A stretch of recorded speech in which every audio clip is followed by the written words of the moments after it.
the wealthiest developer in Ontario, had one eye and saw more about me in a parking lot than my wife learned in 4 decades.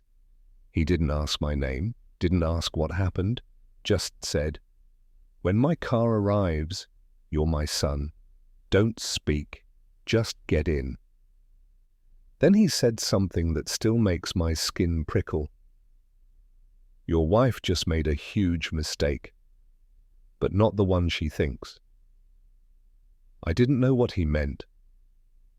Not that night, not the next morning, not even the next month. But now I do. And what he understood in that moment about abandonment, about value, about the cosmic joke of who gets left and who gets chosen, that's what this entire video is about.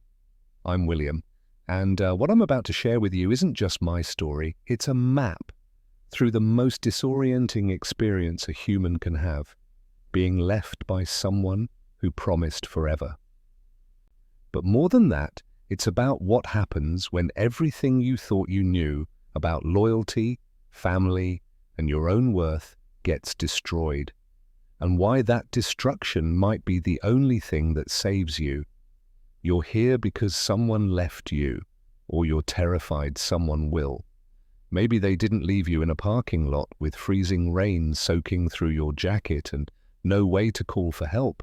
Maybe they left you in smaller ways, emotionally checked out during dinner, stopped asking about your day, started treating you like a roommate instead of a partner. Maybe they're still physically present but gone in every way that matters. Or maybe, like me, you experienced the kind of abandonment that's so sudden and so brutal, it rewires your entire understanding of what you thought was solid ground. Here's what nobody tells you, and I mean nobody. The people who abandon you aren't making a statement about your value. They're revealing their capacity to perceive it. I'll read that again. Let it sink in, because you've been torturing yourself, trying to figure out what you did wrong, what you could have done differently, how you failed to be enough. And that question is keeping you sick. It's keeping you small. It's keeping you in a story where you're the problem. And if you could just fix yourself, they'd come back, they'd see you, they'd choose you again. But that's not how any of this works. This video isn't about winning someone back. It's not about revenge or becoming a better version of yourself so they regret leaving. That's the advice that keeps you trapped in the same consciousness that created the problem in the first place. This is about something weirder and more powerful and more true. It's about understanding that your worth is not unlocked by the people who know your history. It's often liberated by strangers who see you with fresh eyes. I'm going to show you why loyalty is often just familiarity in disguise, why the worst abandonments can be the most clarifying initiations, and how a one-eyed stranger taught me more about love in one night than a marriage taught me in 38 years. If you've ever felt invisible to the person who should see you most clearly, this is going to ache. And then it's going to free you. So let's go back. Let's go back to November 14th, a Thursday, ordinary in every way, except for how it ended. My wife and I had driven to Costco because we were out of coffee, the bulk kind, the kind she insisted on because it saved $12 a month. After 38 years of marriage, you start measuring intimacy in bulk purchases and thermostat settings. Romance becomes logistics. Love becomes inventory. We'd been bickering all week. Nothing catastrophic, just the slow erosion of two people who'd stopped being curious about each other. Whose turn was it to unload the dishwasher? Whether the thermostat should be at 68 or 70 degrees, who forgot to buy milk, who left the garage door open again, the kind of arguments that aren't really about the subject at hand, but about something deeper, something neither of us had the language for. We were tired, both of us, tired of the same conversations, tired of the same patterns, tired of each other in a way that felt too shameful to name out loud. 38 years sounds like an achievement when you say it at dinner parties, but when you're living inside it, when you're trying to remember the last time you laughed together about something that wasn't a shared complaint, 38 years can feel like a life sentence. The Costco parking lot was full.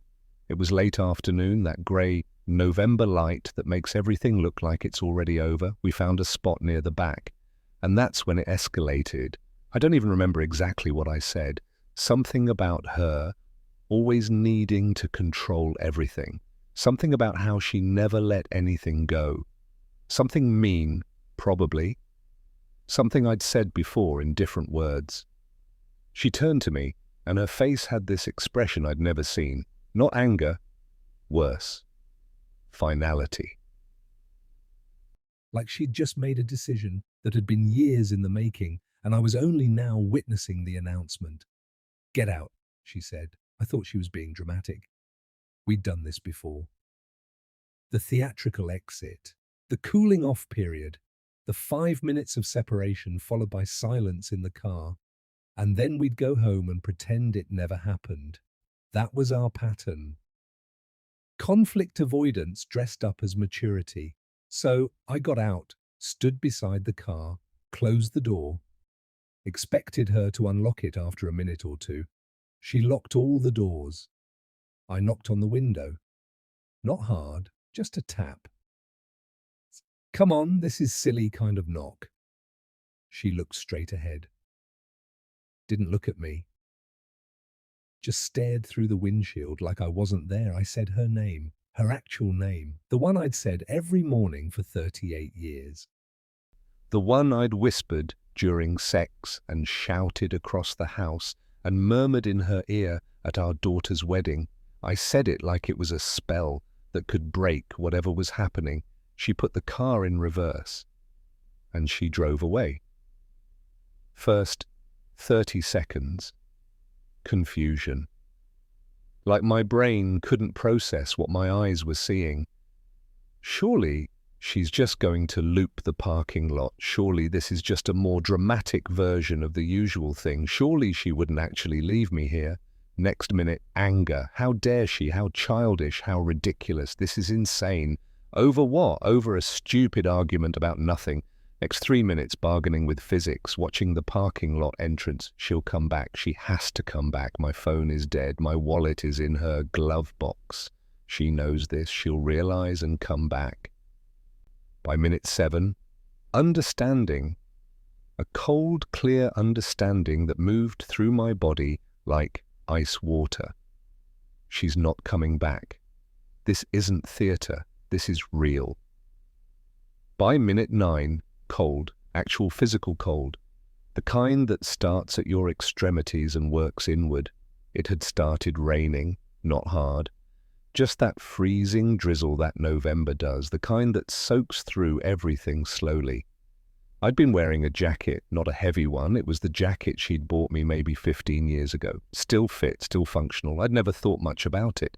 But standing there in the Costco parking lot, feeling the rain seep through the fabric, feeling the cold claim more and more of my body, I realized that jacket was all I had.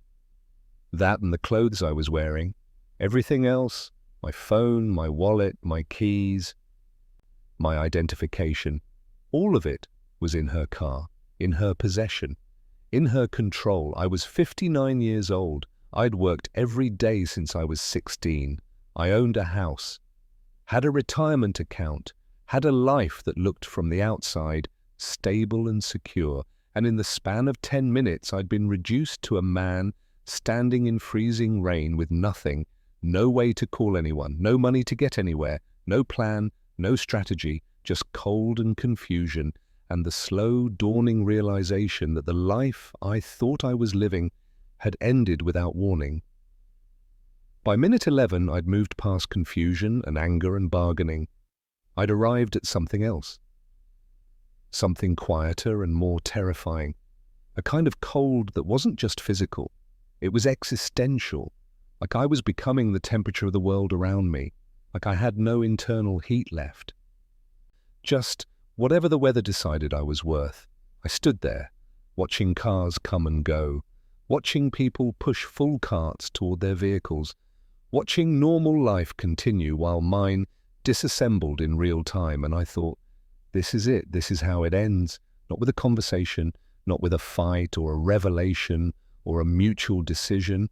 just with taillights in a parking lot and freezing rain and the absence of options. That's when he appeared. I didn't see him coming, didn't hear footsteps, just suddenly he was there, 3 feet away, late 60s, maybe early 70s, expensive coat, the kind that looks simple, but you know cost more than most people spend on a month of groceries. He was tall, lean, moving with the kind of purpose that suggests he's never been uncertain about anything in his life. And his left eye.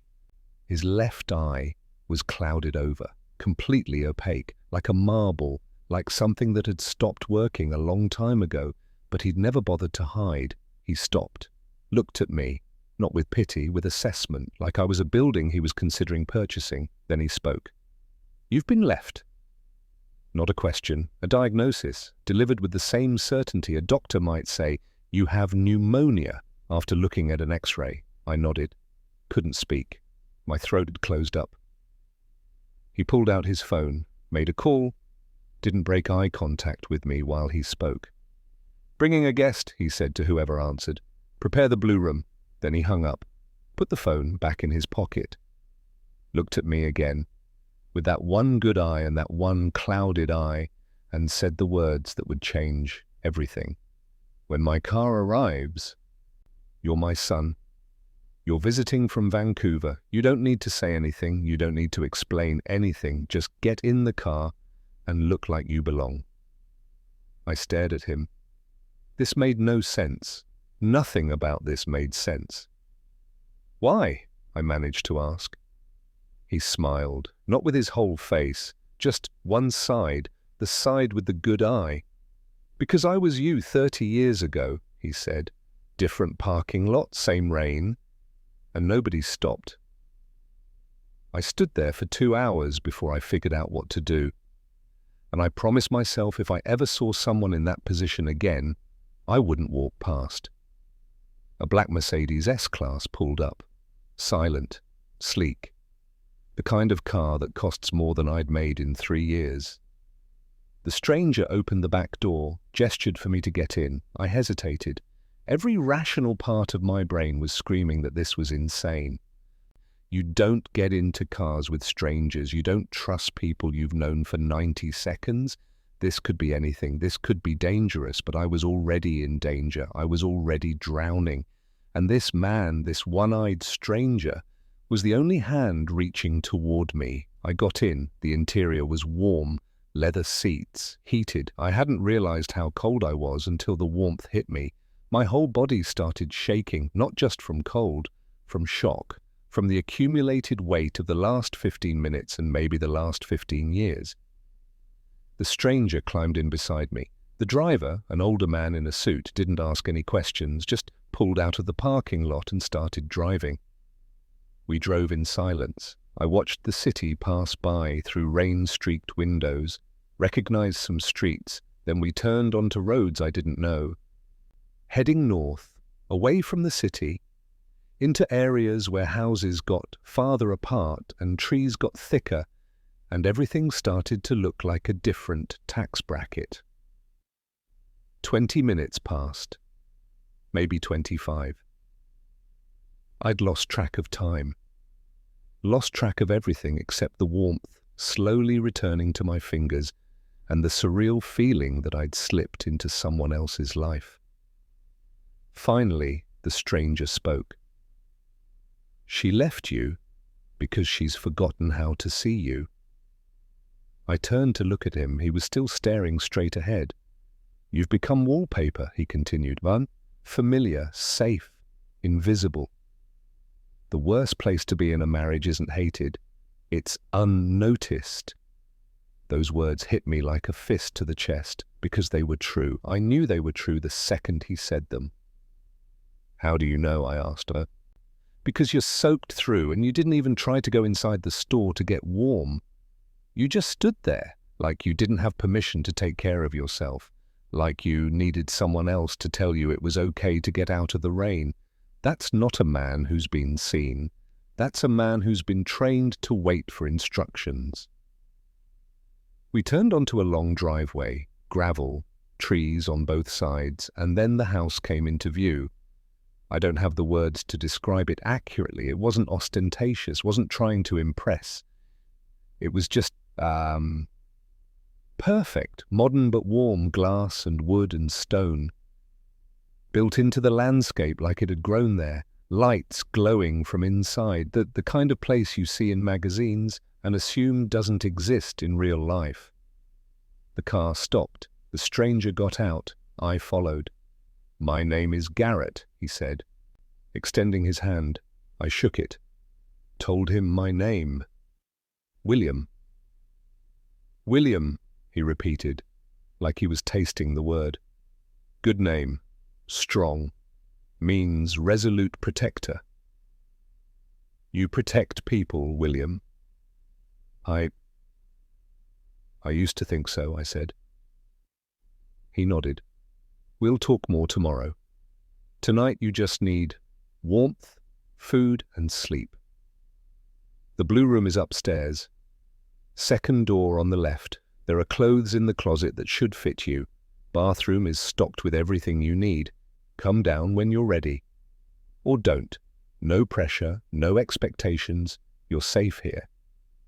And then he walked inside, leaving me standing in the driveway, dripping and bewildered and more confused than I'd ever been in my life. I went inside. The warmth hit me immediately. Just heat, something else. The feeling of a house that's actually lived in, that's loved. There were books everywhere, art on the walls, a massive window overlooking what I'd later learn was a ravine. I found the stairs, climbed them slowly. My legs felt like they belonged to someone else. The blue room, second door on the left. I opened it. King bed, made perfectly, windows overlooking the same ravine, a closet already open, clothes visible inside, and on the bed, a note in neat handwriting. "You're not an inconvenience, you're not a burden, you're a guest. Rest." I sat on the edge of the bed, and for the first time since the parking lot, I let myself feel the full weight of what had happened. My wife had left me. Actually left me. Drove away like I was trash she was dumping. After 38 years, after a lifetime, after everything. And a complete stranger had shown me more care in 30 minutes than she'd shown me in... How long? How long had it been since she'd looked at me with anything other than irritation or indifference? I couldn't remember. I took off my wet clothes, found sweatpants and a t-shirt in the closet that fit perfectly. How did he know my size? Had he guessed? Had he just prepared for any possibility? I lay down on the bed. Just for a minute, I told myself, just to orient myself, just to figure out what to do next. I woke up 10 hours later. Sunlight was streaming through the windows. For a few seconds, I didn't know where I was. Then it all came back. The parking lot, the rain, the stranger, Garrett, the Mercedes, this house. I sat up. My phone was still dead. I had no idea what time it was, no idea if my wife had tried to contact me, no idea if anyone was looking for me. And the strangest part, I didn't care, or rather, I cared less than I thought I would. There was a relief in the not knowing, a strange freedom in being completely untethered from my normal life. I got dressed in the clothes from the closet, jeans that fit, flannel shirt, even socks and shoes that were my size. Downstairs I followed the smell of coffee. Garrett was sitting at a dining table the size of my first apartment, reading the Financial Times, an espresso cup beside him. He looked up when I entered, gestured to a chair across from him. "Sleep well?" he asked. "Better than I have in years," I admitted. He nodded like this wasn't surprising. Poured me a cup of coffee from a French press. Didn't ask if I wanted any. Just poured it and slid it across the table. "Your wife hasn't reported you missing," he said casually. I stared at him. How do you— I have people who check these things, he said. No missing persons report, no calls to hospitals, no social media posts asking if anyone's seen you.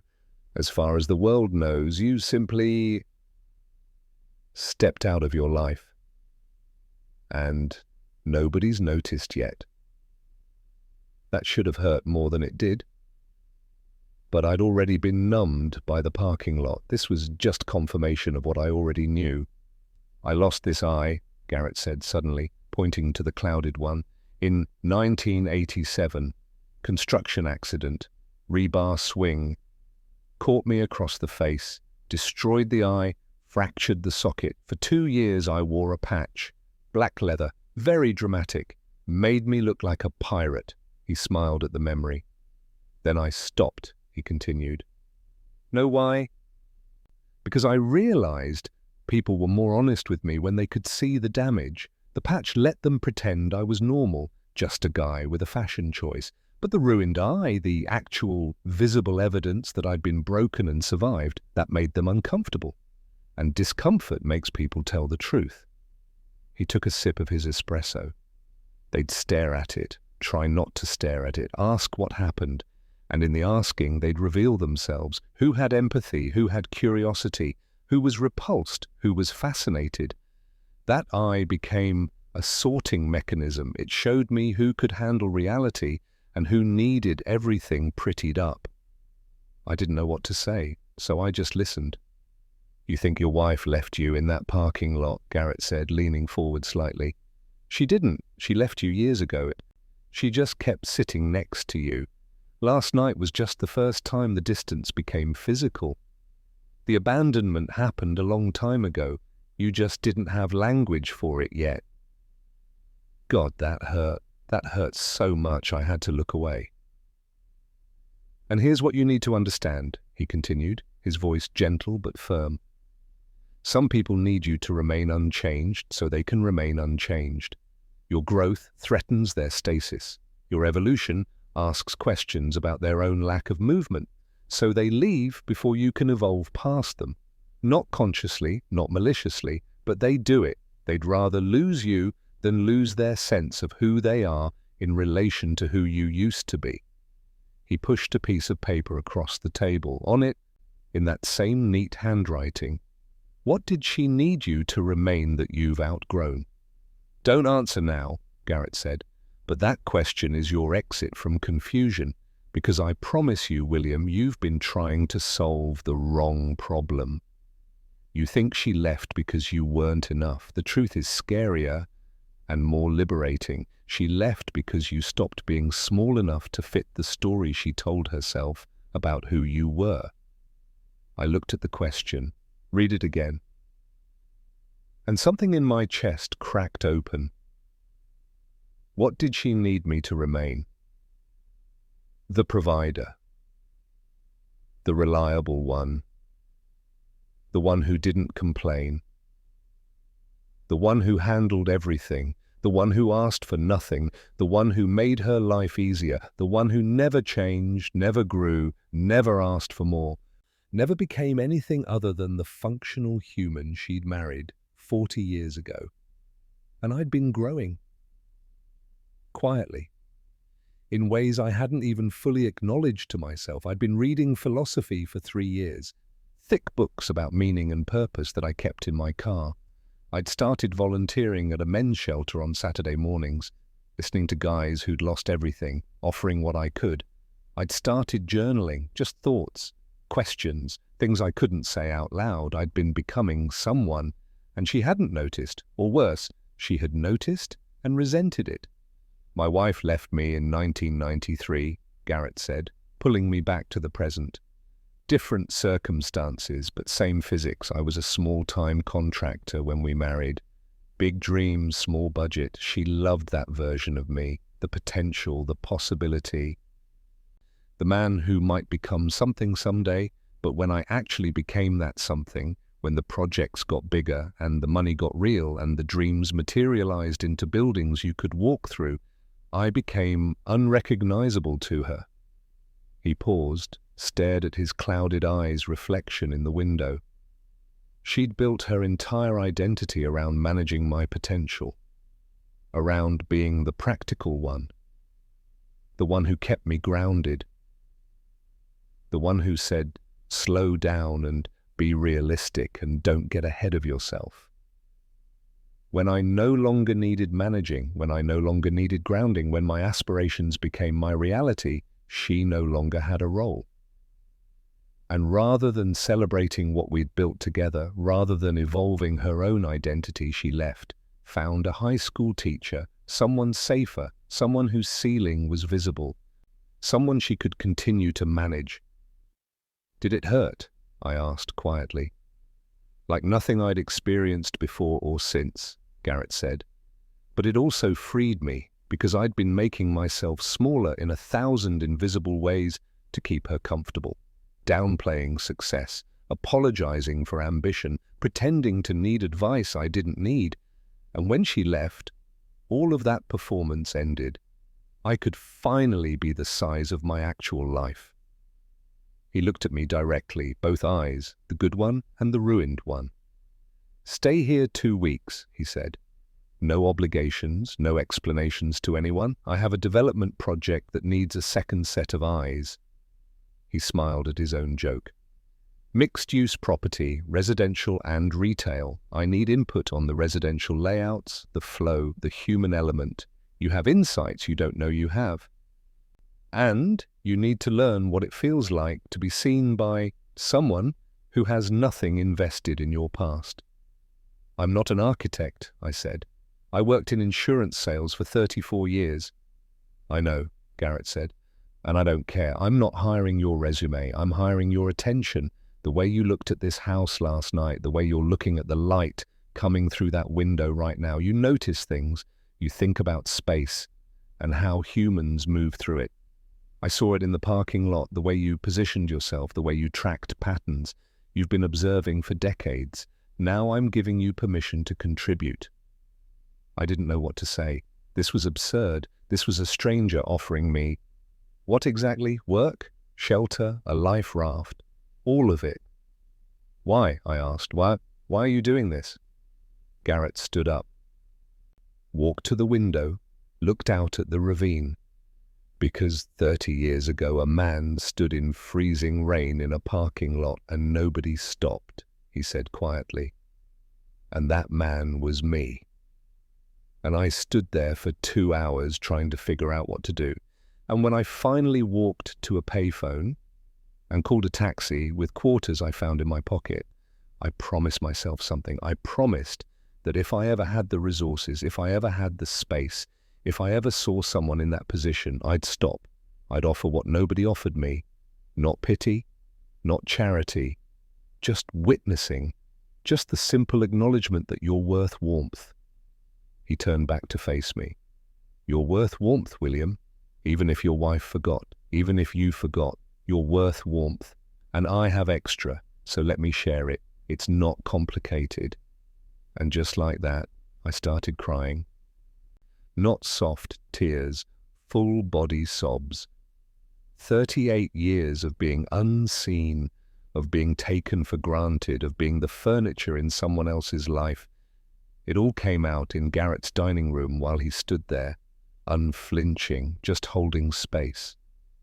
When I finally stopped, when I finally caught my breath, he handed me a cloth napkin.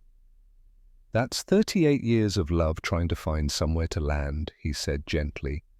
It doesn't just evaporate. You spent 4 decades directing energy toward another person, affection, attention, hope, frustration, all of it. Now that circuit's broken and all that energy is flooding back into you. It feels like drowning, but it's not. It's just love meeting itself for the first time in decades. I wiped my face, felt embarrassed, felt exposed. Don't apologize, Garrett said, reading my body language. Grief is just love with nowhere to go. And that love doesn't disappear just because the object of your love walked away. It's still in you, still real, still valid. You just have to learn to redirect it toward yourself, toward new people, toward things that actually reciprocate. He sat back down. 2 weeks, he said again. Give me 2 weeks. If after that you want to go back, if you want to try to reconcile, if you want to rebuild what you had, I'll drive you myself. But give yourself 2 weeks to see what it feels like to be seen, to be chosen, to exist without performing. Can you do that? I nodded. Good, Garrett said.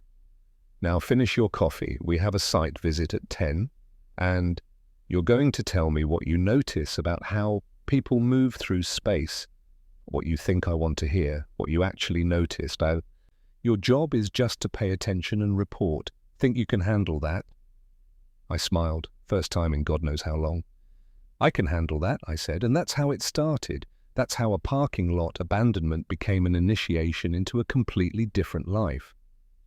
Over the next 2 weeks, I learned more about myself than I'd learned in the previous 38 years of marriage. Not because Garrett was some guru with all the answers, but because he asked different questions, questions nobody had ever asked me. What do you notice? What draws your attention? What do you think about when nobody's asking you to think about anything specific? If you could design a living space with no budget constraints, what would it feel like, not look like, feel like? I discovered I had opinions, strong ones, about natural light, about how doorways should frame transitions between spaces, about the psychology of ceiling height, about the difference between a house that shelters you and a home that holds you. I discovered I'd been thinking about these things for years, noticing them everywhere I went, but I'd never had permission to take those observations seriously. They were just thoughts, idle mental wandering, not real knowledge, not valuable. Garrett made them valuable. He'd walk me through a property under development, and he'd stop and point to a wall or a window or a hallway and ask, "What's wrong with this?" And I'd tell him, "The sight line is blocked, the flow is interrupted. The transition between public and private space is too abrupt. People will feel exposed here. People will feel trapped there." And he'd nod and take notes and sometimes make changes based on what I said. "You're good at this," he said one afternoon as we stood in an empty shell of what would become luxury condos. "I'm just noticing stuff," I said. "That's what being good at this is," Garrett replied. "Most people walk through spaces and feel things but can't name them. You can name them. That's a skill. That's valuable." I started to believe him, but it wasn't just the work, it was everything else. The conversations over dinner, the quiet mornings with coffee and newspapers, the evenings when Garrett would talk about his life, the failures, the successes, the wife who left, the kids who grew up and became strangers, the decades of building things and losing things and learning to measure life by different metrics. "Money's easy," he said one night. "You figure out the pattern, you repeat the pattern, money accumulates. People are hard. Connection is hard. Staying honest when everyone around you is performing, that's the hardest thing there is." He told me about the construction accident that took his eye, how he'd been 31, how he'd spent a year thinking his life was over, how his wife at the time had looked at him differently afterward, not with disgust, with something worse, pity. "She started treating me like I was fragile," he said, "like I might break. And I started performing fragility to match her expectations. I didn't realize I was doing it, but I'd wince when I didn't need to. I'd ask for help with things I could do myself. I became the story she was telling about me, the injured man, the survivor who needed care, and eventually I resented her for it. But it was my fault. I'd accepted the role." "What changed?" I asked. "I took off the eye patch," he said, "stopped hiding the damage, started showing people exactly what had happened to me, and the ones who could handle it stayed. The ones who couldn't, including my wife, left. And that sorting was the kindest thing that ever happened to me, because I stopped wasting energy on people who needed me to be smaller or simpler or more digestible than I actually was." I thought about my own wife. about all the ways I'd made myself smaller, not just for her, for everyone, for bosses who didn't want employees with ideas, for friends who didn't want complications, for a world that rewarded consistency and punished evolution. I'd been performing stability for so long, I'd forgotten what my actual shape was. "What did she need you to remain?" Garrett asked again, pointing to the piece of paper he'd given me on day one.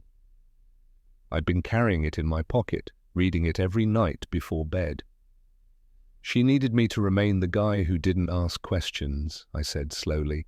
"The guy who went to work and came home and watched TV and mowed the lawn and didn't want more, didn't dream about more, didn't become more. She needed me to stay settled." "And you're not settled anymore," Garrett said. "It wasn't a question." "No," I admitted. I don't think I've been settled for years. I just didn't have permission to admit it." "You have permission now," Garrett said, from me, from yourself, from reality. You're 59 years old. You have 20, maybe 30 good years left, maybe more. You're going to spend them pretending to be settled, or are you going to spend them becoming whoever you're actually supposed to be? I didn't answer right away, because it was a real question, not rhetorical, a choice point. "I want to become," I said finally. "I'm tired of staying," Garrett smiled. "Good. Then let's figure out what becoming looks like." Day 8 was when I broke, completely, sitting in Garrett's kitchen, coffee going cold in front of me, and I just shattered, sobbed like something in my chest had physically cracked open. Not because I missed my wife exactly, but because I missed the life I thought I was living, the story I'd told myself about who we were, the future I'd assumed was guaranteed, the security of thinking I knew what the next 20 years looked like. All of it. Gone. Revealed as fiction, as wishful thinking. As a story I was telling myself, while reality moved in a completely different direction. Garrett didn't try to fix it, didn't offer platitudes, didn't tell me it would be okay, or that time heals all wounds, or any of the empty phrases people deploy when they can't handle someone else's pain. He just sat across from me, present, witnessing. When I finally stopped, when the sobs turned to hiccups, turned to shaky breathing, he spoke. "That's love, trying to find somewhere to land," he said quietly. "All the affection you poured into her for 38 years. All the attention, all the hope, all the frustration, all the dreams. It's still in you. It didn't evaporate when she drove away. Energy doesn't work like that. It just lost its destination and now it's flooding back into you. And you don't know what to do with it." He leaned forward. "You feel like you're drowning," he said. "But you're not.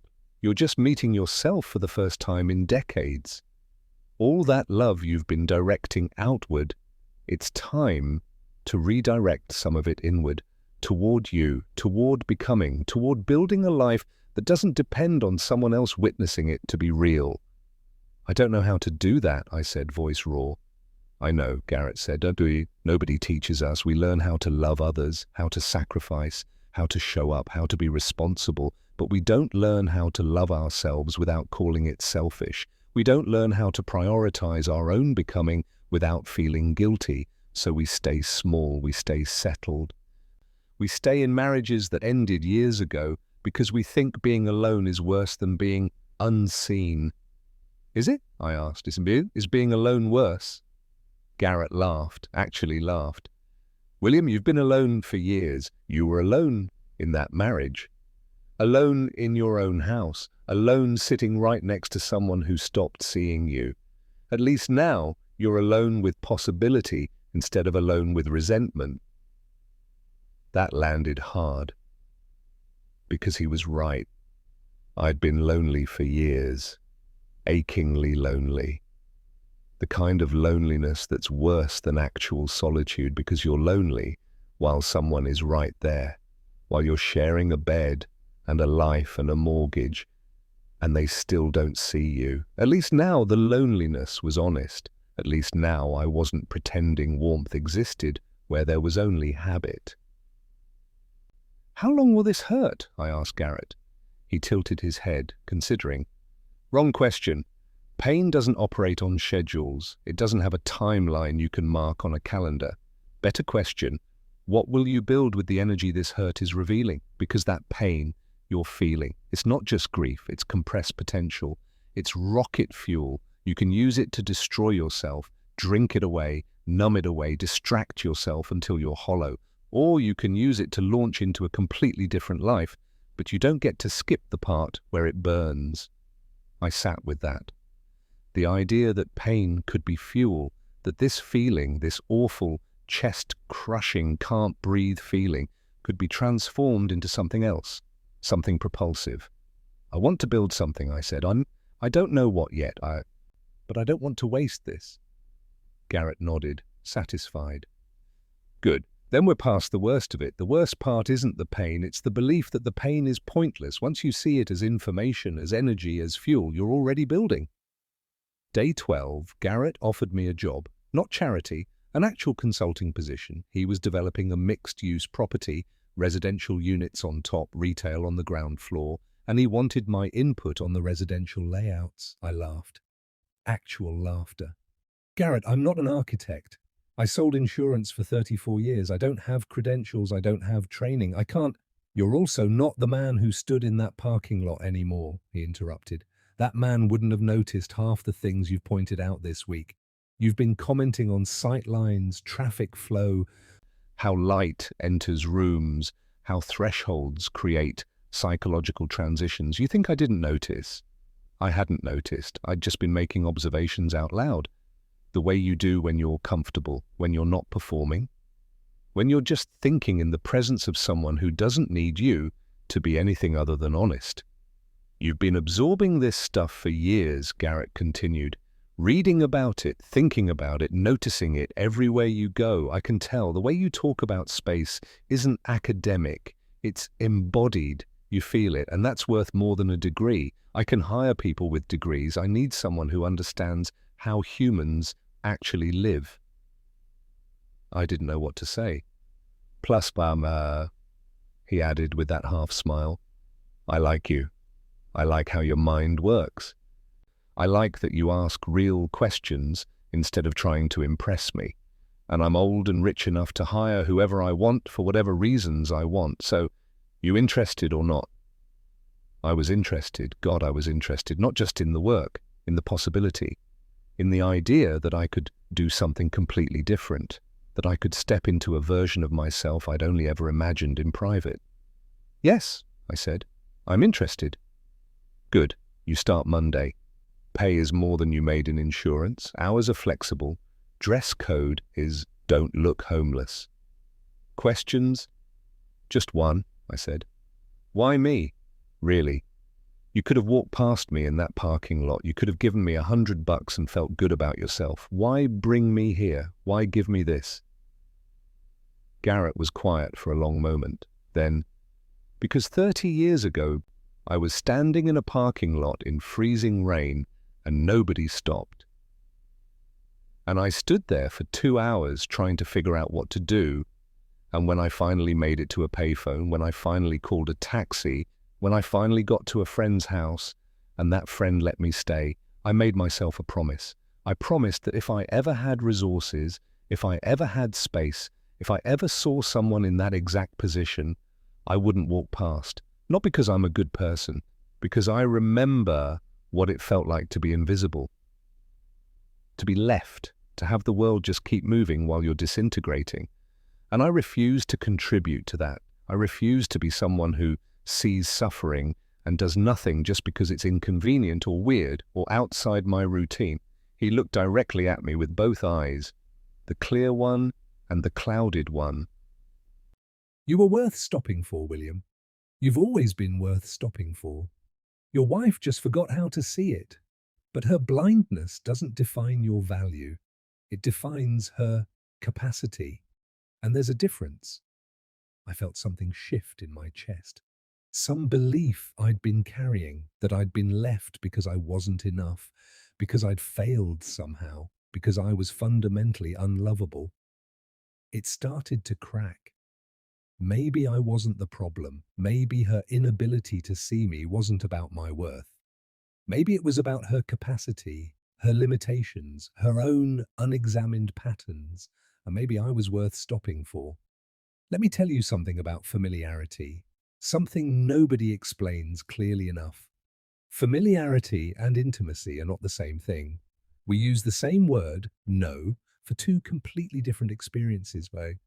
I know you can mean I've memorized your patterns and can predict your behavior, or it can mean I see who you're becoming and I'm curious about your inner world. Most long relationships default to the first kind, and they call it love. Your spouse knows you ordered the same breakfast for 9 years, knows you take your coffee black, knows you hate cilantro, knows you check your phone first thing in the morning, knows you get quiet when you're upset. They've memorized the pattern. They can predict you like weather. But do they know the dream you had last Tuesday that you're still thinking about? Do they know the book you're reading is changing how you see the world? Do they know the version of you that emerges when they're not in the room? Do they know what you're afraid of that you weren't afraid of last year? Do they know what version of yourself you're trying to become? Probably not. Because after year 5, after year 10, definitely after year 38, most couples stop asking real questions. They ask logistical questions. Did you pay the electric bill? What time is the appointment? What do you want for dinner? When are we leaving? They stop asking the questions that require actual curiosity. What's making you come alive right now? What are you thinking about when you're quiet? What's changing in you? Who are you becoming? My wife knew I took my coffee black. She knew I hated cilantro. She knew I watched the same news channel every morning. She could predict me like a tide table. But she didn't know I'd been reading philosophy for 3 years. Thick books, Kierkegaard, Camus, Marcus Aurelius. Books about meaning and anxiety and how to live with uncertainty. I kept them in my car, read them during lunch breaks, highlighted passages, thought about them constantly. She didn't know I'd been volunteering at a men's shelter every Saturday morning for 2 years, listening to guys who'd lost everything, their jobs, their families, their sense of purpose. I'd just show up, make coffee, sit with them, offer what I could. It wasn't much, but it was real. She didn't know I'd started journaling. Every night before bed, just thoughts, questions I couldn't say out loud, observations about my own life, dreams I was too scared to name. I wasn't hiding these things, I just stopped sharing them, because years ago, I can't even remember when exactly, I realized she wasn't curious. She'd ask, "How was your day?" and her eyes would glaze over if I answered with anything more than fine. She wanted the summary, the headline, not the story, not the texture, not me, so I stopped offering. I kept my inner life private. And over time, I became scenery to her, wallpaper, a familiar fixture, present but not seen. And here's the painful paradox. The person who's been with you longest has the most accumulated evidence of who you were, and therefore the hardest time seeing who you are. They've got a mental file on you, built over decades, full of your old mistakes, your previous limitations, your past versions, and every time you try to grow past that file, every time you evolve into someone new, their brain experiences cognitive dissonance. This doesn't match the file. This isn't who you are. You're acting weird. You've changed. Since when do you care about that? It's not malicious. It's just how human brains work. We build models of the people around us, and updating those models takes energy. It's cognitively expensive, so most people don't do it. They keep relating to the version of you they met 10, 20, 30 years ago, even when that version no longer exists. Garrett saw me clearly in 30 seconds because he had no archive, no mental file, no history to project onto me. I was just a wet man in a parking lot who needed help. No outdated story to update, no expectations to violate, just present tense reality. And in that clean seeing, in that absence of historical baggage, there was a kind of intimacy my marriage hadn't had in decades. He was curious about who I was now, not who I used to be, not who I was supposed to be. Who I actually was in that moment. That's the difference. Familiarity is knowing someone's past. Intimacy is curiosity about their present. You can live with someone for 40 years and be completely familiar and completely unintimate. You can share a bed and a mortgage and a life and still be strangers because you stopped asking real questions. You stopped updating your understanding. You stopped being curious about who they're becoming.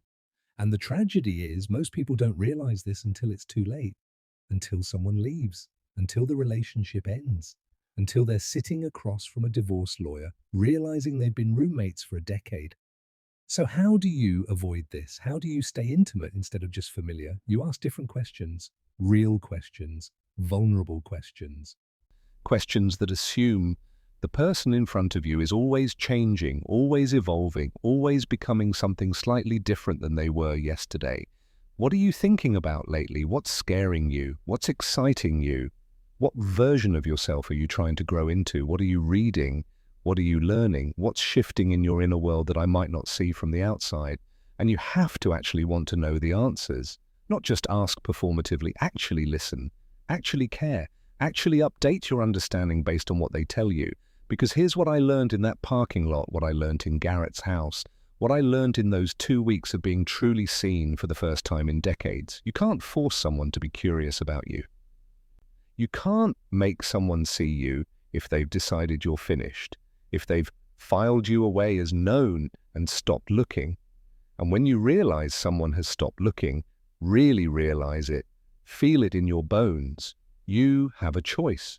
You can keep performing for an audience that's not watching, keep trying to be interesting enough, different enough, loud enough to recapture their attention, or you can accept that some people have a limited capacity for witnessing evolution, including their own.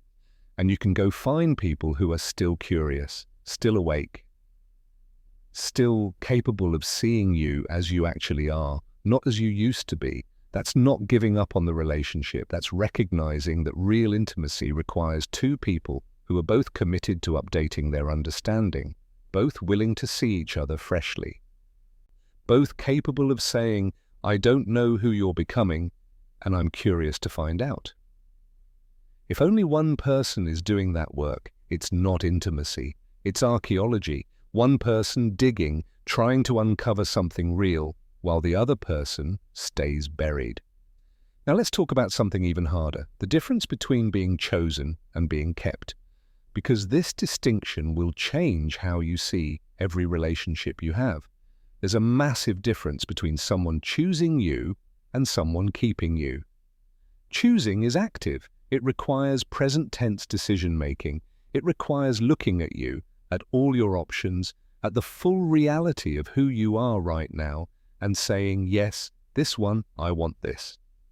Keeping is passive. It's inertia with affection. It's staying because leaving would be harder, because stopping would require energy, conflict, difficult conversations, explaining to friends, dividing assets, moving, starting over. Most marriages don't end the day someone files paperwork. They end years earlier. They just keep going on autopilot, like a subscription service you forgot to cancel.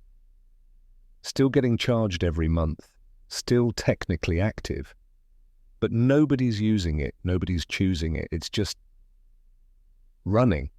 That first morning at Garrett's, he asked me a question that broke something open. He asked, when's the last time she chose you, not stayed with you, not tolerated you, not split the mortgage with you, not showed up to the same house at the end of the day, actually chose you, picked you again from all available options, including solitude, actually said or showed through her actions, yes, you, I want you, you specifically, not just the convenience of not being alone. I couldn't answer. I sat there trying to remember, trying to find a moment, and I couldn't. He nodded like he'd expected this. Right, because you can't remember. It's been too long. You've been kept, William. Like a plant, she waters out of habit, but never actually looks at, like furniture she's used to. Familiar, functional, but not chosen, not desired, not actively wanted. That hurt worse than the parking lot because it was true. Think about it. When's the last time your partner surprised you with genuine interest, asked you on a date they planned, showed excitement about your inner world, initiated sex with real desire, not obligation or routine, changed their schedule to accommodate something important to you, made a sacrifice because they actually wanted you to flourish, chose you over something easier? If it's been years, you're not in a relationship, you're in an arrangement, a shared address with shared bills and the ghost of intimacy haunting the rooms. And people don't leave relationships that feel alive. They don't abandon situations where they're genuinely seen and chosen and desired. They leave relationships where they're no longer required to show up as their full selves, where the relationship would continue exactly the same whether they brought their whole heart or just the convenient parts.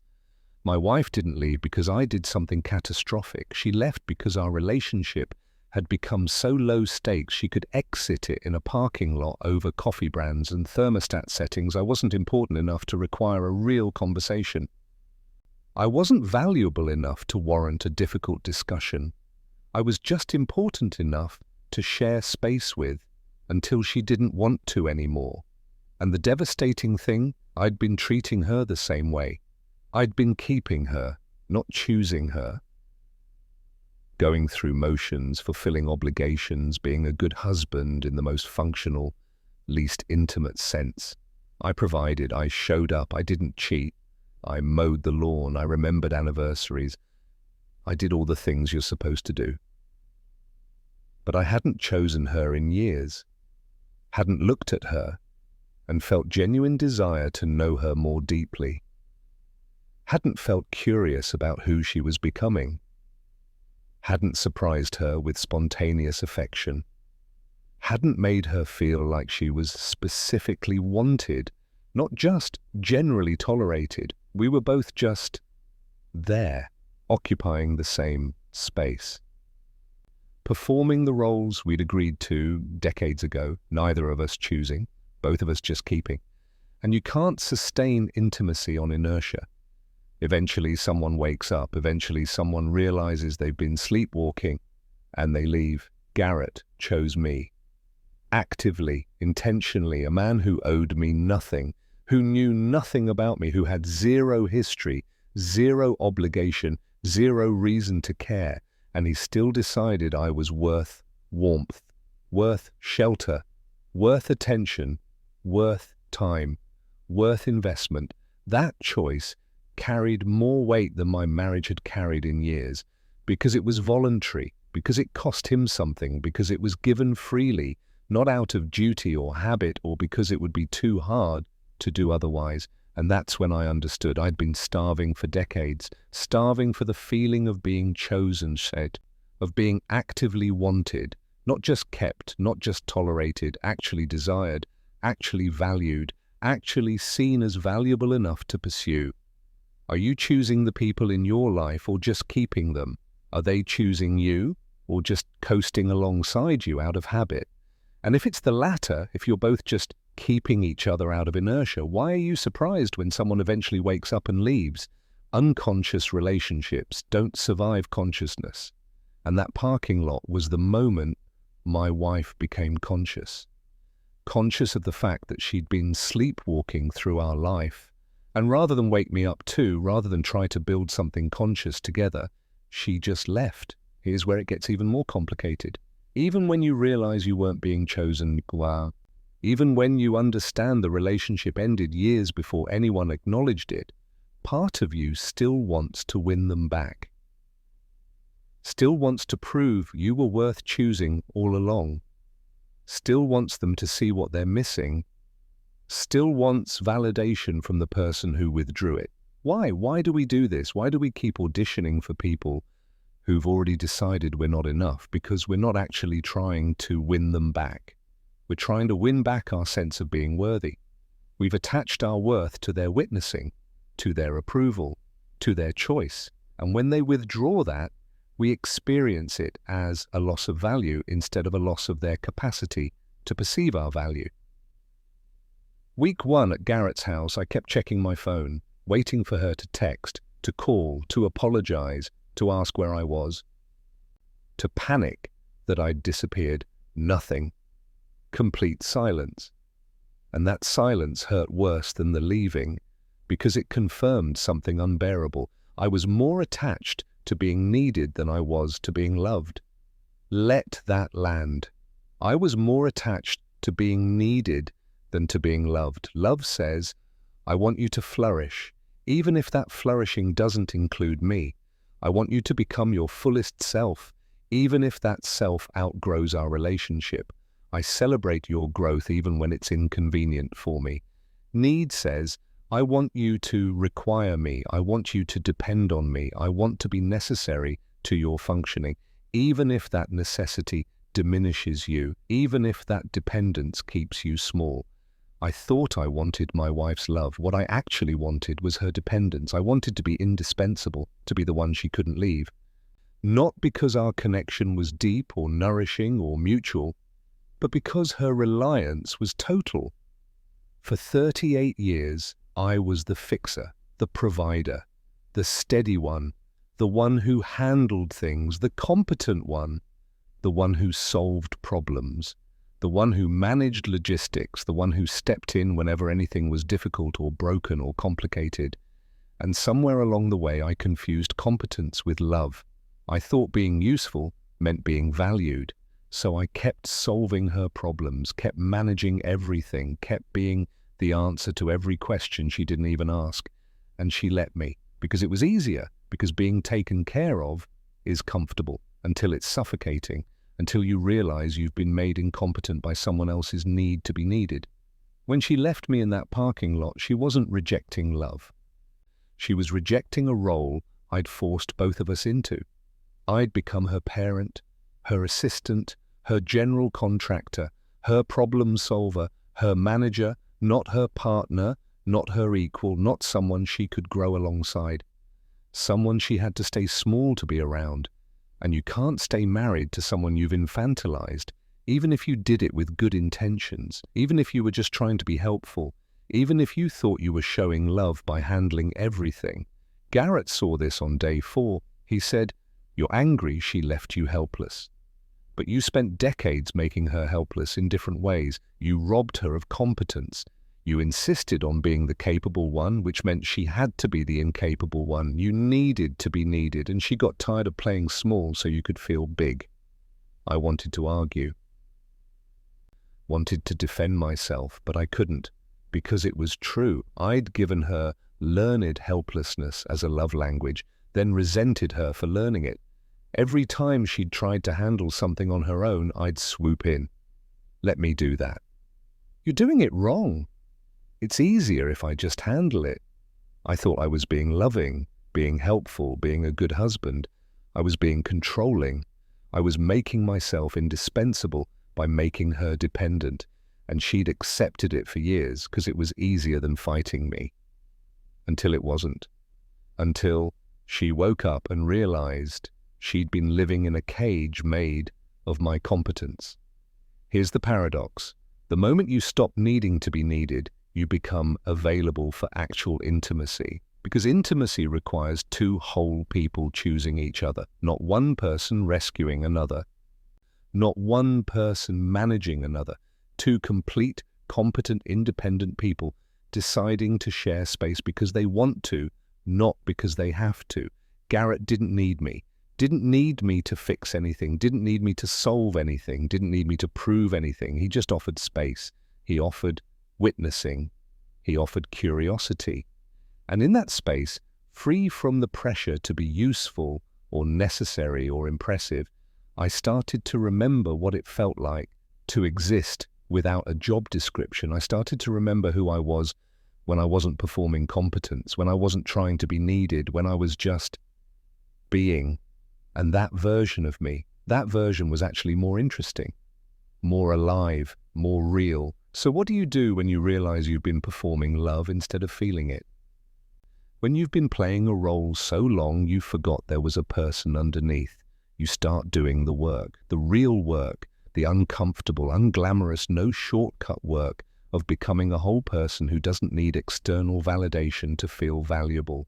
Day 8 was when I fully broke. I told you about this earlier, but what I didn't tell you is what came after. After the crying, after Garrett's words about love, trying to find somewhere to land, after the grief moved through me like a storm and left me hollow and exhausted, I sat there in his kitchen, face wet, nose running, feeling raw and exposed and terrified. And Garrett said something that changed everything. That grief you're feeling, it's not evidence that you lost something you needed, it's evidence that you love deeply. And love doesn't disappear just because the object of that love walked away. He leaned forward, intense. The pain you feel isn't a sign you made a mistake, isn't a sign you weren't strong enough, isn't a sign you should have done something differently. It's just proof that you're human, that you invested, that you cared, that you have a massive capacity for love. And that capacity doesn't die when the relationship does. I'd never thought about it that way. I'd been treating my grief like evidence of failure, like something to be ashamed of, like weakness. You've been directing love energy toward another person for 38 years, Garrett continued. Affection, attention, hope, frustration, care, all of it flowing in one direction. Now that circuit's broken, the energy doesn't stop, it just floods back into you. And you don't know what to do with it, so it feels like drowning. But it's not, it's just love meeting itself for the first time in decades. So what do I do with it? I asked. You redirect it, Garrett said simply, toward yourself, toward new people, toward projects, toward purposes, toward things that actually reciprocate. Love is renewable. It's not a finite resource you gave away and now you're empty. It's a current that runs through you. The relationship was just one channel. When that channel closes, the current doesn't stop. It just needs new direction. That image stayed with me. Love as current, as energy that flows through you, not from you. You're not the source, you're the conduit. And when one channel closes, you don't run dry, you just redirect. Over the next few days, I started experimenting with this. Started directing some of that love energy toward myself. Small things, noticing what I actually wanted for breakfast instead of defaulting to routine. Taking a long shower because it felt good, not because I was on a schedule. Reading in the afternoon because I felt like it, not because I'd finished all my obligations. Treating myself with the kind of gentle attention I'd been giving to others for decades. It felt foreign, almost selfish, like I was doing something wrong. But Garrett normalized it. You've spent 60 years taking care of everyone else, your parents, your wife, your boss, your clients, everyone. When's the last time you took care of you? Not maintenance, not survival, actually nourished yourself, actually treated yourself like someone valuable? I couldn't answer. Right, he said, so start. Start treating yourself like someone you're responsible for caring for, someone you actually like, someone whose flourishing matters to you. I started.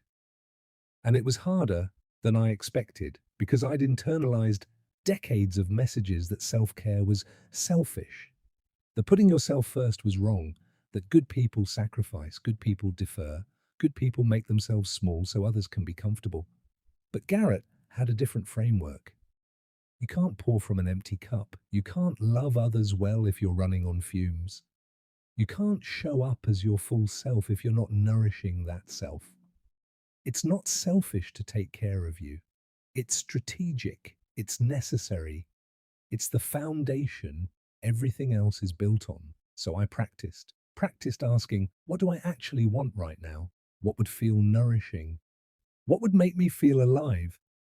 And then doing those things without guilt, without apology, without needing permission from anyone. It sounds simple. It's not. It's revolutionary. You're allowed to grieve someone who hurt you. You're allowed to miss a relationship that wasn't healthy. You're allowed to feel loss even when the loss might ultimately be a gift. These aren't contradictions, they're complexity. And the refusal to honor complexity is what keeps people stuck. You're supposed to be over it by now. You're supposed to be grateful they're gone. You're supposed to see it as a blessing. And if you're still feeling pain, still feeling grief, still missing them sometimes, you must be weak. You must be doing it wrong. No, you're just human. You're honoring the fact that love is real, even when it's complicated. That you can simultaneously know someone was wrong for you and still miss the life you thought you were building. That you can be grateful for the ending and still grieve what ended. How long will this hurt? I asked Garrett on day 10. He smiled that half smile. Wrong question. Hurt doesn't operate on schedules. It doesn't follow timelines. It moves in waves.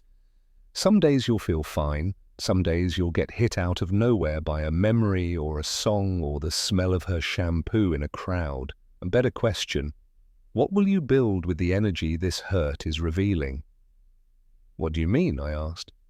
That pain is compressed potential, Garrett said. It's rocket fuel. You can use it to destroy yourself. Drink it away, numb it away, distract yourself with work or sex or television until you're hollow. Or you can use it to launch into a completely different life. Use it as motivation, as energy, as proof that you're capable of deep feeling, and deep feeling is required for deep living, but you don't get to skip the part where it burns. I sat with that. The idea that pain could be transformative, that this awful feeling could be alchemized into something useful. I want to build something, I said again. I want this to mean something. Then it will, Garrett said.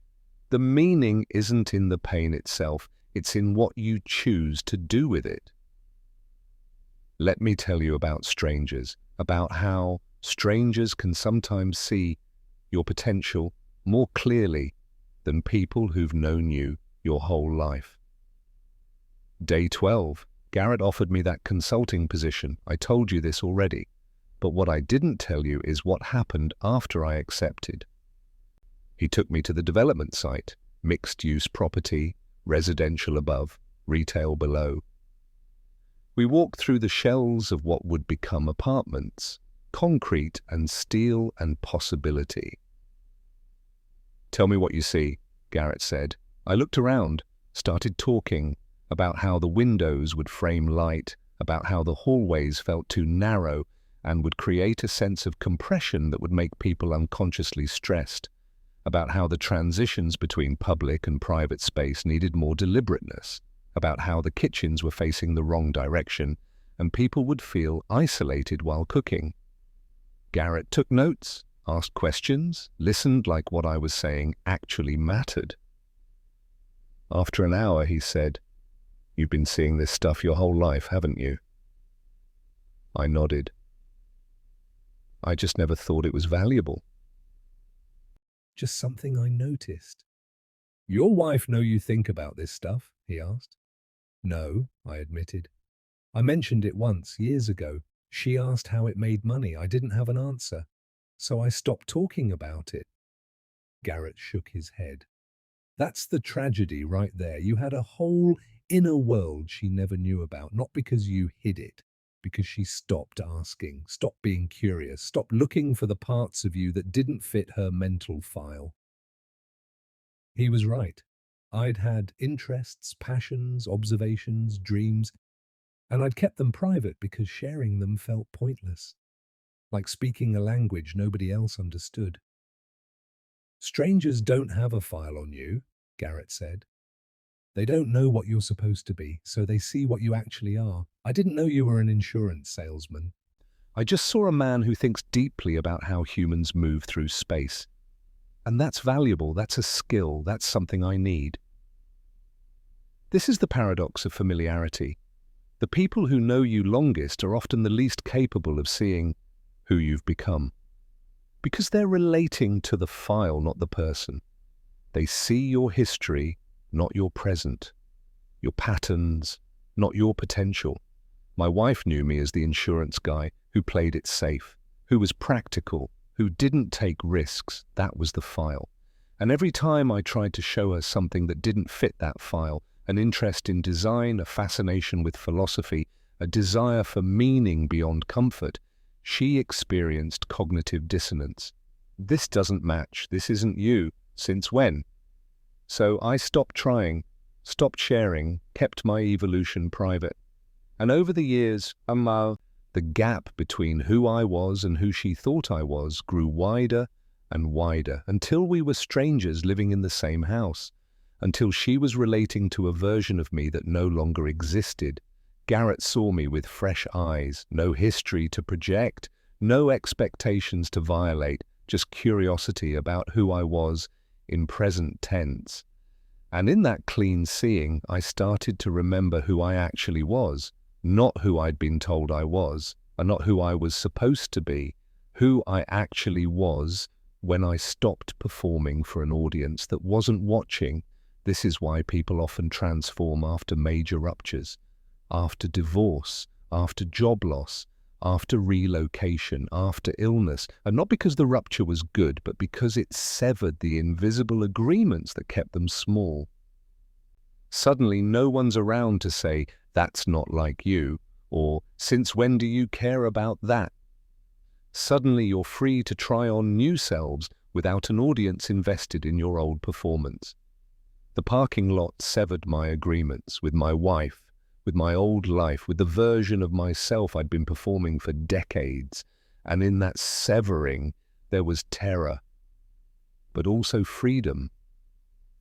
The freedom to become without needing permission, without needing validation, without needing anyone to witness it for it to be real. So, where does this leave you? If the people who've known you longest can't see you clearly, and strangers only get glimpses, how do you build a life that actually reflects who you're becoming?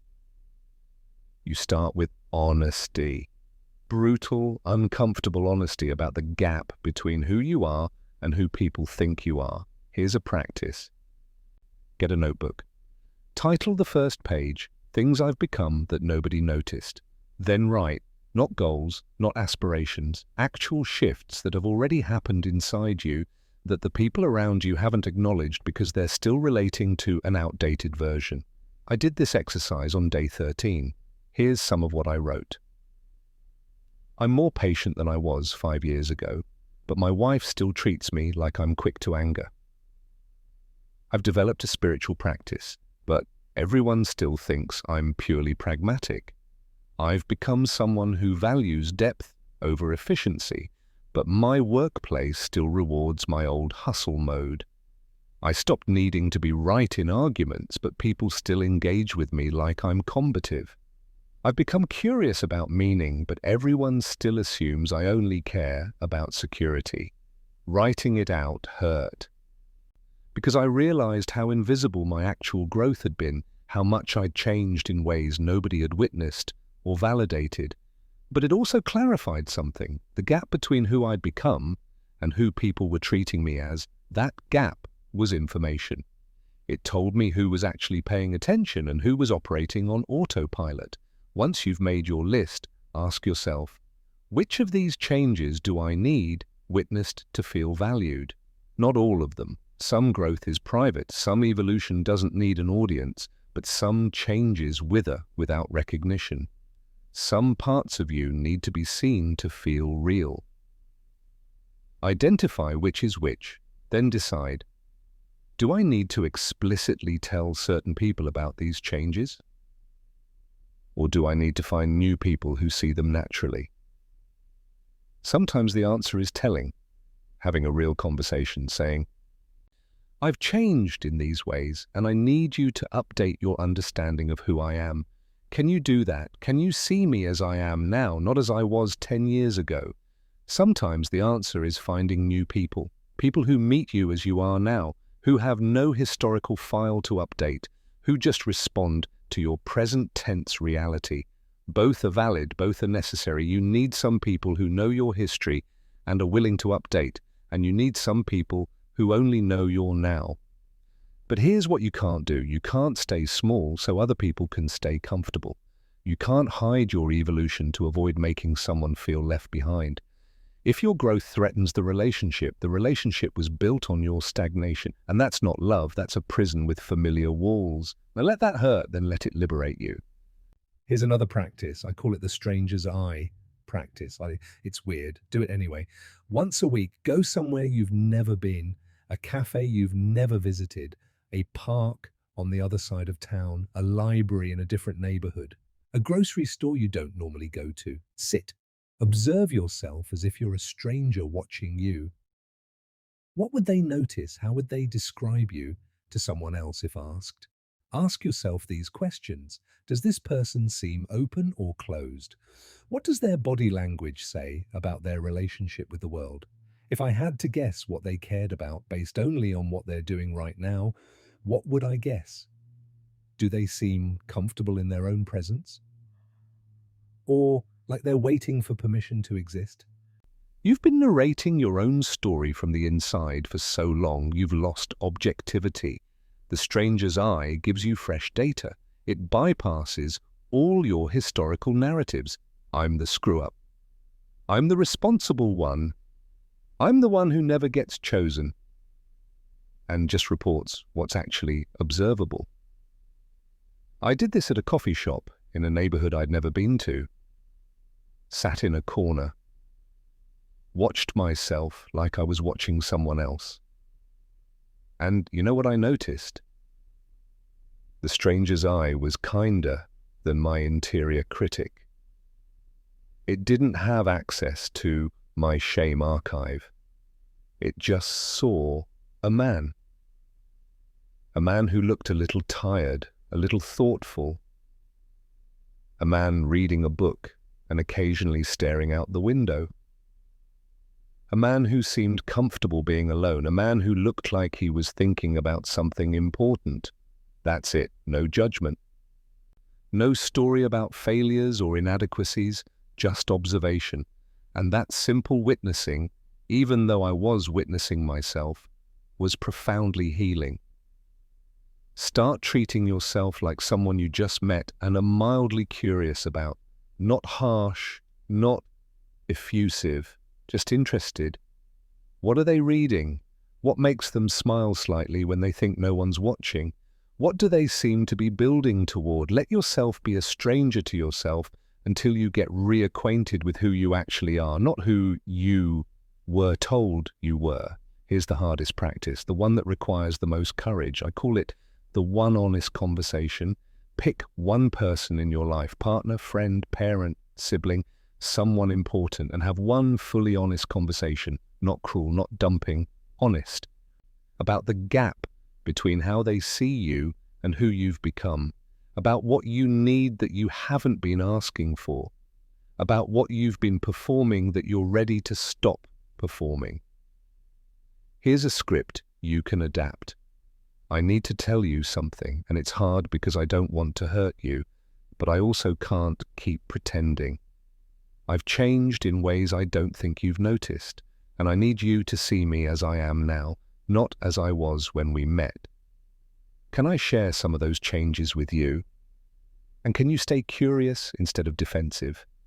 The risk is they won't be able to hear it. They might get defensive, might insist you haven't changed, might say your changes are a phase, might make it about them and their hurt instead of about you and your truth. If that happens, you have information. You know this person can't hold your evolution. They can't witness your growth without feeling threatened. And that's painful. But it's also clarifying. You stop expecting developmental support from people who are committed to your previous version. The reward, if they can hear it, is profound. If they lean in, if they ask questions, if they acknowledge what they've missed, if they say, tell me more, instead of you're being dramatic, you just deepened intimacy in a way most people never risk. You moved from being known historically to being known presently. And that's the difference between a relationship that survives and one that thrives. But here's the boundary.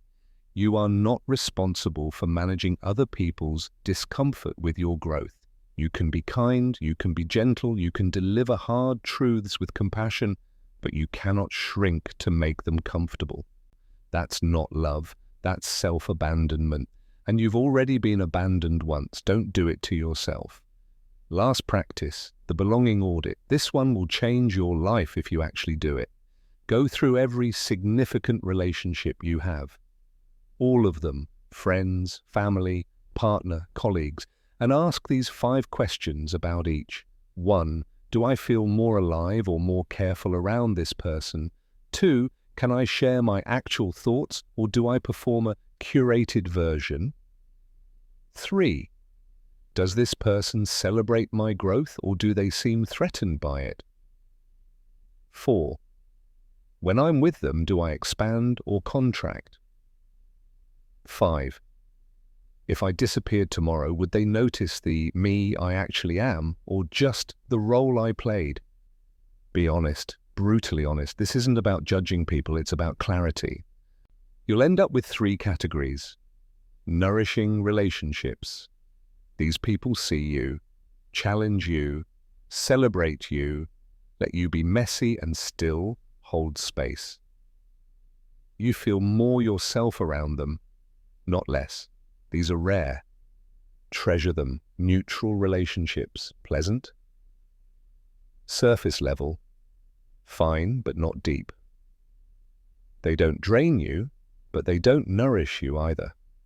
They're just there. These are fine to keep as is. No need to force depth where it doesn't naturally exist. Draining relationships. These people need you to stay fixed so they can stay comfortable. They criticize your changes. They weaponize your past. They make you feel like growth is betrayal. They want the old you back because the new you asks questions about their own stagnation. Here's what you do. Nourishing relationships. Invest more. Make time. Go deeper. These people are your people. They're rare and precious and worth prioritizing. Neutral relationships. Keep as is. Don't try to force them into something they're not. Not every relationship needs to be deep. Some can just be pleasant and light. Draining relationships. Distance. You don't have to blow them up. You don't have to have a dramatic confrontation. Just stop expecting them to meet needs they're incapable of meeting. Stop auditioning for their approval. Stop giving them veto power over your evolution. Let them fade into the background. Some of those draining relationships will be people you love, people you've known forever, family members, old friends, people who were there for you once upon a time. And it will hurt to realize they can't come with you into who you're becoming. Let it hurt. Grieve it. Honor what those relationships once were, and then keep walking, because staying small to keep company is a slow death. And you've already survived one ending. You can survive this one too.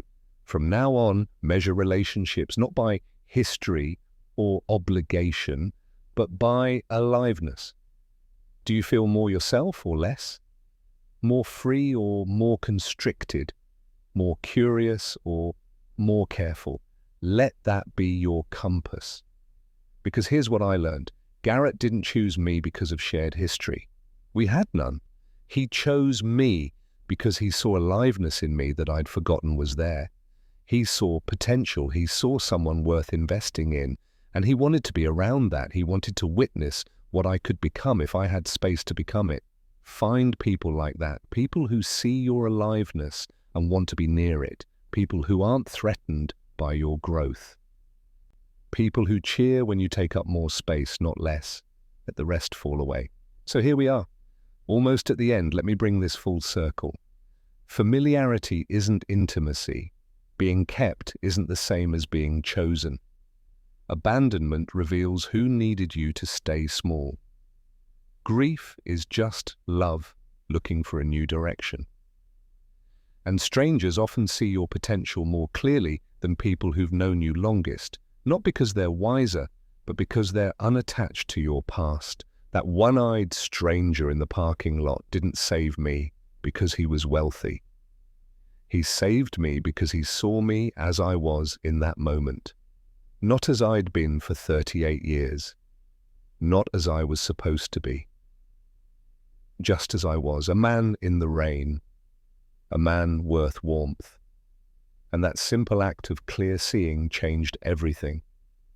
I never went back to my wife. Not because I was angry, not because I wanted revenge, because I realized she'd done me a favor. She'd ended a relationship that had been over for years. She'd freed us both from a performance we were exhausted by. And yeah, the way she did it was brutal. It was cruel. It was traumatic. But brutal clarity is better than gentle suffocation. I'd been suffocating for years. I just didn't have language for it yet.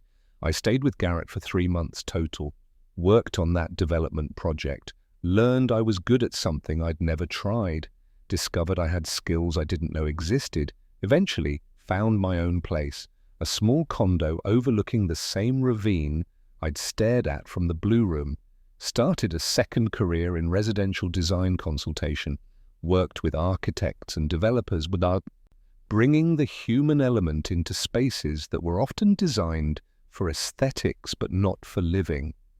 I built friendships with people who knew nothing about my past and everything about my present, people who met me as I am now, who responded to my curiosity, my ideas, my growth, who didn't need me to stay fixed. And I learned what it feels like to be chosen every day by people who see who I'm becoming, not who I was. My wife and I eventually had one conversation, 6 months after the parking lot. She called, asked if we could meet. We met at a neutral coffee shop. She apologized for how she'd left me, said it was cruel, said she regretted the method, even if she didn't regret the decision. I thanked her. Genuinely. Told her she'd freed me, told her I understood now that we'd both been stuck, both playing roles that no longer fit. Both too scared to end it consciously, so she'd ended it unconsciously. She cried, asked if there was any chance, any possibility of trying again. I said no. Gently, firmly, no. Not because I didn't care about her, but because I knew we couldn't build something real on the foundation of what we'd had. We'd need to become completely different people. And I was already becoming someone new, someone I liked, someone I didn't want to abandon for the comfort of familiarity. We divorced quietly, divided assets, went our separate ways. Last I heard, she was dating someone. Someone safe, someone predictable, someone whose ceiling was visible. I hope she's happy. I genuinely do. She deserves happiness. Just not with me. And here's what I need you to hear. Really hear. Let it sink all the way in. You are not too much. You are not too little. You are not broken because someone couldn't hold you. You're just in transition. And the people who leave during transitions aren't the ones who were meant to witness your arrival. The parking lot wasn't the end. It was the initiation, the stripping away of everything familiar so something true could finally emerge, the destruction of the old story so a new one could be written. And if you're in your own parking lot right now, cold, confused, feeling abandoned, feeling like your life just disintegrated, I'm telling you what Garrett told me. This is not the ending. This is the plot twist. This is the moment the story actually begins. You're the one-eyed stranger in someone else's story, even if you don't know it yet. You're the person who's going to stop, who's going to see someone in freezing rain and offer warmth, who's going to witness someone at their lowest and remind them they're worth more than they've been told. But first, you have to survive your own parking lot. You have to feel the cold. You have to sit with the grief. You have to let the old story die so completely that there's no going back. Only forward. And forward is where the life you're meant for is waiting. I'm 62 now. 3 years since that parking lot. 3 years since Garrett stopped. 3 years since everything changed.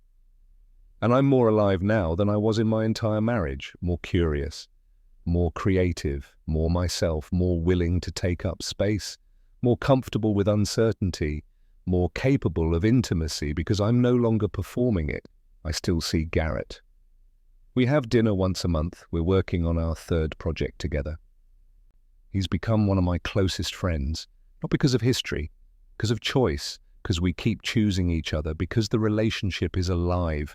That's what I want for you, relationships that are alive, people who choose you, people who see you, people who celebrate your growth instead of resenting it. And if you don't have that right now, if you're surrounded by people who need you to stay small, start building toward it. Start with yourself. Start treating yourself like someone worth choosing, someone worth investing in, someone whose flourishing actually matters, because it does. Your flourishing matters, your growth matters, your evolution matters, even if nobody in your life right now can see it. Even if you're invisible to the people who should see you most clearly, you're not invisible to everyone. You're just invisible to them, and their blindness is about their capacity, not your value. If this landed for you, if something in you relaxed or ached or recognized itself in this story, let me know in the comments. Share one change you've made that nobody's noticed. Or one time a stranger saw you more clearly than someone who was supposed to know you. I read everything. And your story matters, your experience matters. You're not alone in this. And if this helped, if this gave you language for something you've been feeling but couldn't name, subscribe, hit that button, because there are more stories like this coming about loss and transformation and the weird grace of being seen, about the death of old selves and the birth of new ones, about parking lots and strangers and the unexpected ways life breaks us open so something truer can emerge. You're not alone. You're not broken. You're just becoming. And becoming is messy and painful and disorienting, but it's also the only way forward. I'll see you in the next one. Keep going. Keep becoming. Keep choosing yourself. You're worth it.